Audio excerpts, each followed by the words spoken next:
नमस्कार दोस्तों। ओशो 3 प्रकार से दीक्षा देते हैं। आज मैं आप सभी को बताना चाहता हूँ ओशो की 3 घटनाएं, जिससे आपको समझ में आ जाएगा कि ओशो 3 तरह से दीक्षाएं देते हैं। पहली दीक्षा, जबलपुर में ओशो के छोटे भाई रहते थे, शायद निकलंक, क्योंकि वो नाम मुझे याद नहीं है। ओशो के छोटे भाई निकलंक जबलपुर में रहते थे।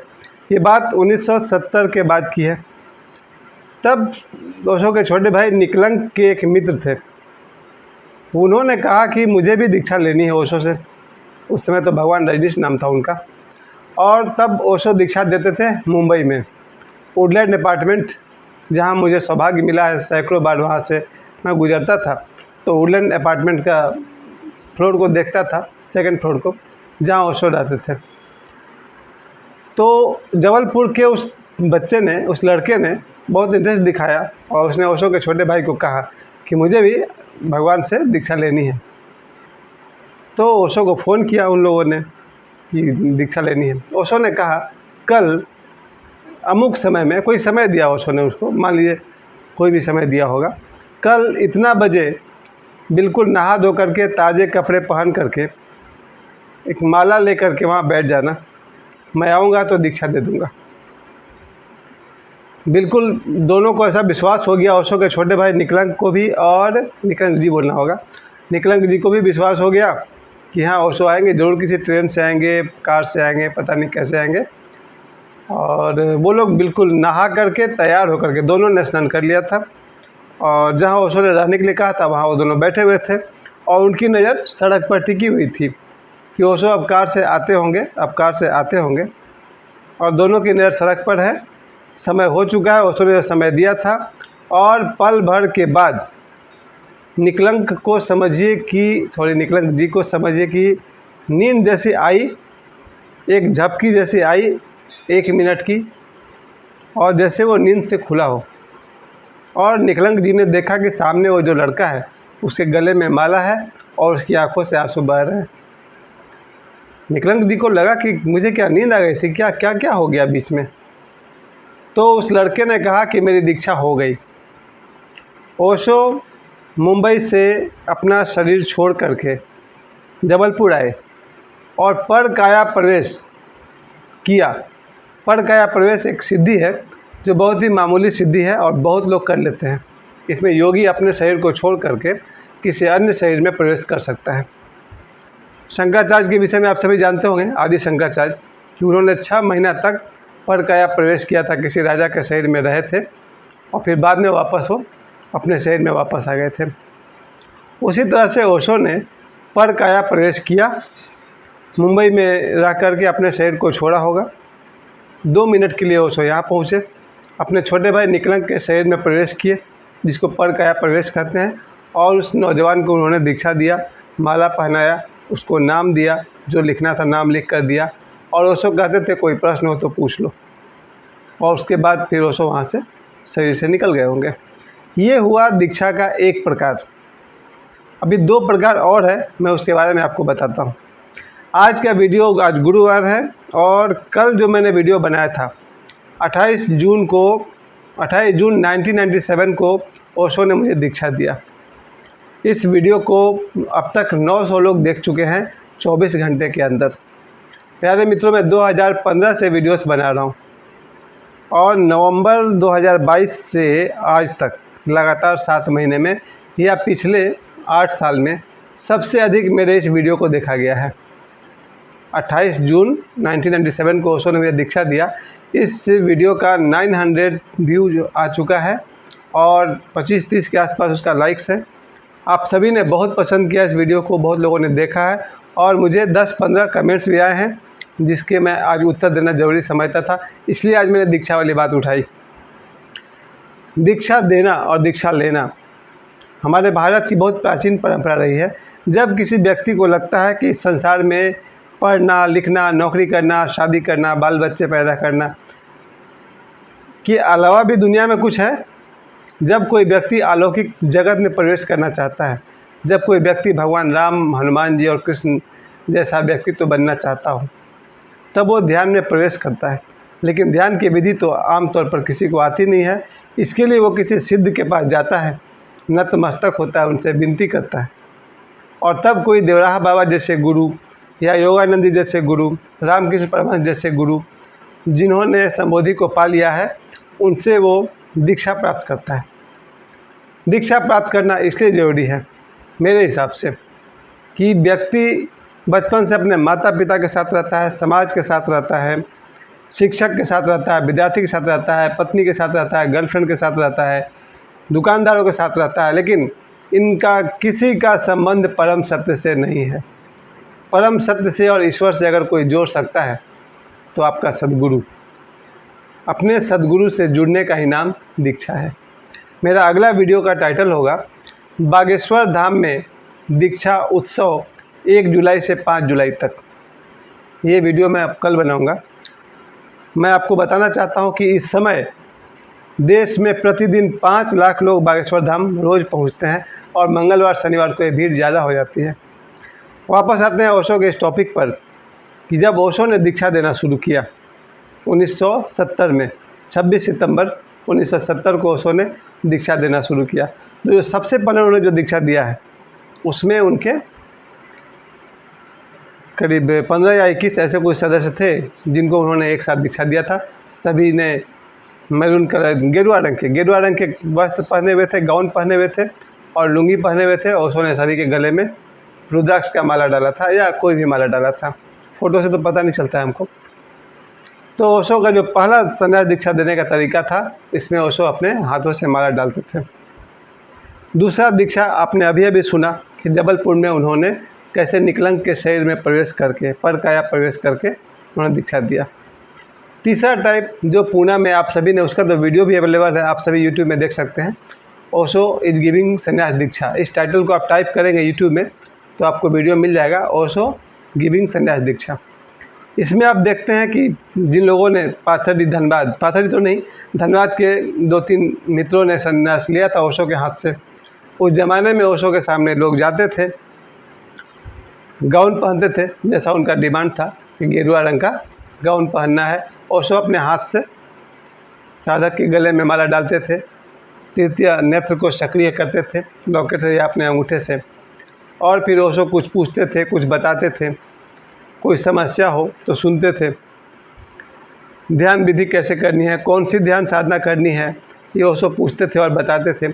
वो बहुत सुंदर घटना है। ओशो जब दीक्षा देते थे तो मुझे लगता है एक प्रति व्यक्ति वो 10 मिनट के आसपास उनका समय लगता था, जिसमें वो व्यक्ति से अंत में मौका देते थे कि तुम्हें कुछ कहना है। तो साधक भी अपनी बात ओशो के सामने रखते थे। मुझे याद है कि माता जी ने, पंजाब की एक माता जी हैं, उन्होंने जब दीक्षा लिया ओशो से तो ओशो ने पूछा कि कुछ कहना है, तो उन्होंने ओशो को कहा कि बीमारी में आधा पैसा चला जाता है। जो उनके पति की तनख्वाह थी उसमें से आधा पैसा बीमारी में चली जाती है। ओशो ने एक टक लगातार उन माता जी की आंखों में देखा, अपलक, बिना पलक गिराए, और ओशो ने कहा अब नहीं जाएगा। उस दिन से लेकर के माता जी लगभग जीवन पर्यंत वो निरोग रही। ये बात जब मैंने सुना 1997 की बात है, 1997 की बात है, जब माता जी मुझे बता रही थी कि ओशो ने ऐसा उनके साथ किया, शक्तिपात कहिए आप उनको, आँखों के द्वारा, तब से वो निरोग रही। मुझे इस बात की इतनी इच्छा जगी कि 1997 से लेकर के आज तक, प्यारे दोस्तों, आप सबका आशीर्वाद है, मैं भी बीमार नहीं पड़ता हूँ, क्योंकि मैं डायनेमिक मेडिटेशन ओशो का प्रतिदिन सुबह करता हूँ। मेरी पत्नी, मेरे दोनों बच्चे, मेरे भाई बहुत निश्चिंत रहते हैं कि इसको सर्दी भी नहीं होता है। और यही बात स्वामी अज्ञे भारती ने एक दिन कहा था कि सर्दी तक नहीं होती है। ओशो ने जो डायनेमिक मेडिटेशन का आविष्कार किया हम लोग के लिए, डायनेमिक मैं प्रतिदिन सुबह 1 घंटा करता हूँ। डायनेमिक करना आप लोग सीख जाइएगा, यूट्यूब में बहुत सारे वीडियो हैं उनके। उसके बाद आप देखेंगे कि सही में आपके शरीर में आपको जानकर बहुत खुशी होगी। और मैं आशीर्वाद चाहूँगा आप सभी का, मुझे कभी जीवन में पानी नहीं चढ़ाया गया है, सलाइन नहीं चढ़ाया गया है, और मैं बीमार नहीं पड़ता हूँ। छोटा मोटा अप्स डाउन तो सबके लाइफ में होता होगा, लेकिन इसके पीछे अगर हाथ है तो ओशो का डायनेमिक मेडिटेशन। जब कोई शिष्य अपने गुरु से दीक्षा लेता है तो ओशो बहुत सुंदर बात कहते हैं कि अब गुरु हमेशा आपके साथ है। ओशो ने अंग्रेजी प्रवचन में कहा है कि दीक्षा लेने के बाद मैं हमेशा तुम्हारे साथ हूँ। जब तक हम लोग दीक्षा नहीं लेते हैं, इस संसार रूपी जंगल में अकेले ही घूमना पड़ता है, अकेले ही सब सारा संघर्ष करना पड़ता है। लेकिन जब हम दीक्षा लेते हैं तो हम एक महाशक्ति के साथ एक हो जाते हैं। मैंने दीक्षा के बाद जब से मैंने माला पहना तब से मुझे बहुत खुशी होती है। मैं अंधेरे में रात को गुजरता हूँ, पीपल के पेड़ के नीचे से, अंधेरे गलियों से, मुझे बहुत निश्चिंत रहता हूँ कि ओशो मेरे साथ हैं। चलिए ठीक है, सहारा है, हो सकता है कमज़ोरी की निशानी भी हो तर्कवादियों के लिए, लेकिन मुझे खुशी है कि अब मैं अकेला नहीं हूँ, मेरे गुरुजी मेरे साथ हैं। तो ओशो का आपने पहला ध्यान विधि देखा जिसमें वो पर काया प्रवेश करके उन्होंने दीक्षा दी। दूसरा ध्यान आपने दीक्षा देखा 1970 से जब ओशो ने 21 लोगों को उन्होंने दीक्षा दी थी, गले में माला पहनाया था। तीसरी तरह का दीक्षा आपने देखा जो 1976 से लेकर के 81 तक 1981 तक जो उन्होंने दीक्षा दी है, जिसमें वो साधकों को गले में माला पहनाते थे और उनके तीसरे आँख को, थर्ड आई को सक्रिय करते थे। ऊर्जा दर्शन के नाम से शक्तिपात करते थे वो, और नया नाम देते थे शिष्य को, कुछ सलाह देते थे कौन सा ध्यान करना चाहिए, और साधक को एक मौका देते थे कि तुम्हें कुछ कहना है। इसके बाद ओशो 1981 में अमेरिका चले गए। कारण जो भी रहा हो, स्पष्ट कारण तो यही था कि उनका स्वास्थ्य कुछ ठीक नहीं चल रहा था वगैरह वगैरह जो भी था। ओशो ने देखा कि उस समय तक वो 10 लाख लोगों को संन्यास दे चुके थे। ओशो ने कहा कि संन्यास देने में, शक्तिपात करने में शरीर से बहुत ऊर्जा खर्च भी होता है। आप अगर दीक्षा देंगे जिस दिन, आप देखेंगे आधे घंटे बाद आप में थकावट से भी आएगी, क्योंकि आदमी अनंत ऊर्जा का स्रोत होते हुए भी है तो शरीर में ना। अब आ जाइए अगला, 1981 में ओशो ने ध्यान दीक्षा देने का चार्ज दे दिया नरेंद्र बोधिसत्व जी को। स्वामी नरेंद्र बोधिसत्व वो पहले व्यक्ति हैं जिन्हें ओशो ने ऑथराइज किया कि अब दीक्षा नरेंद्र बोधिसत्व देंगे। लोगों को एतराज़ तो हुआ, लोग जाते थे कि ओशो के हाथ से माला पहनेंगे और वहाँ जाने के बाद स्वामी नरेंद्र बोधिसत्व दीक्षा देते थे। लोगों को बहुत दुख होता था, नाराज़गी होती थी। हमारे जो डॉक्टर साहब हैं, डॉक्टर अभय पारेख मुंबई वाले, उनको भी नरेंद्र बोधिसत्व जी ने दीक्षा दिया था। तो सभी लोगों को ये बात अखरता था कि ओशो के होते हुए हम लोग को किसी और से दीक्षा लेना पड़ रहा है। फिर ओशो ने अपना धर्मदूत घोषित किया स्वामी आनंद स्वभाव जी को, जिनसे मैंने दीक्षा लिया। लोगों के मन में जो प्रश्न उठता था कि मुझे दीक्षा किसी और से लेनी पड़ रही है ओशो के होते हुए, तब ओशो ने ये बात को स्पष्ट किया कि कोई भी तुम्हें दीक्षा दे रहा, दीक्षा तो तुम्हें मैं ही देता हूँ। ओशो ने अपने प्रवचन में कहा कि दीक्षा तो तुम्हें मैं ही देता हूँ। आप समझ गए होंगे मैं क्या कहना चाहता हूँ। एक संबुद्ध व्यक्ति, एक सिद्ध व्यक्ति शून्य है, आकाश है, सर्वत्र है, वो जब जहाँ चाहे स्थान और समय के पार है। इसलिए ओशो नरेंद्र बोधिसत्व के माध्यम से दीक्षा देते थे और दे सकते थे। उसके बाद स्वामी आनंद स्वभाव आए। वहाँ तक के बारे में लोग कहते हैं कि ओशो सिर्फ उनका ही रिस्पॉन्सिबिलिटी लेते हैं जिन्होंने स्वामी आनंद स्वभाव से दीक्षा लिया है। ये बात मुझे बोकारो के एक सन्यासी जी ने कहा था कि ओशो सिर्फ उनका ही रिस्पॉन्सिबिलिटी लेते हैं जिन्होंने स्वामी आनंद स्वभाव से दीक्षा लिया है। मुझे तो सुनकर खुशी होती है कि चलो मुझे स्वामी आनंद स्वभाव ने दीक्षा दिया है, पर मैं इस बात को नहीं मान सकता हूँ, क्योंकि ओशो करुणा के महासागर हैं। जो कोई भी ओशो के दीक्षा लेते होंगे, चाहे वो ओशो धारा से लें, स्वामी आनंद अरुण से लें या स्वामी विठल जी से लें, किसी से भी आप दीक्षा लें, माँ धर्म ज्योति से लें, आप किन्हीं से भी दीक्षा लें, दीक्षा तो ओशो ही देते हैं। इसमें एक छोटी सी प्रक्रिया होती है। दीक्षा देने से ठीक पहले स्वामी आनंद स्वभाव भी अपने गुरु का आह्वान किया था। इसी प्रश्न का उत्तर देने के लिए मैंने ये वीडियो बनाया है। दीक्षा देने से पहले सभी साधक नीचे बैठ जाते हैं और ओशो को का आह्वान किया जाता है, उन्हें निमंत्रित किया जाता है भजन गा करके या किसी भी भाव भंगिमा से, एक मुद्रा से। और ओशो एक कॉस्मिक एनर्जी है, ब्रह्मांड की ऊर्जा है। शरीर छूटने के बाद गुरु एक कॉस्मिक एनर्जी हो जाते हैं और ऊर्जा सर्वत्र है और जहाँ चाहे वहाँ जा सकती है। संबोधि के बाद व्यक्ति कॉस्मिक एनर्जी हो जाते हैं और ओशो की ऊर्जा स्वामी आनंद स्वभाव में पहुँचती है और हम लोग को दीक्षा दिया जाता है। इस प्रकार से ओशो ने मुझे 1997 में दीक्षा दिया। यही प्रश्न का उत्तर था। लोग मुझसे पूछ रहे थे कल कि जब 1990 में ओशो ने शरीर छोड़ दिया तो आपको 1997 में दीक्षा कैसे दिया? ऐसे दिया। इस प्रोसेस को दीक्षा देने के प्रोसेस को, गुरु व्यक्ति नहीं है, गुरु एक तत्व है, गुरु एक एनर्जी है, गुरु एक शक्ति है, गुरु एक कॉस्मिक एनर्जी है। गुरु सदा मौजूद हैं इस ब्रह्मांड में, हर व्यक्ति मौजूद है लेकिन अलग अलग आकार में। कोई व्यक्ति मरता है तो या तो वो होल्ड कर लेता है या नया जन्म लेता है, लेकिन जब कोई संबुद्ध व्यक्ति शरीर छोड़ते हैं तो पूरे ब्रह्मांड में लीन हो जाते हैं, जिसे ब्रह्मलीन अवस्था कहते हैं। आशा करता हूँ आप लोगों को मेरी बातें बहुत समझ में आ गई होंगी। आज भी कोई व्यक्ति अगर दीक्षा लेता है किन्हीं स्वामी से, तो ओशो से ही दीक्षा ले रहा है।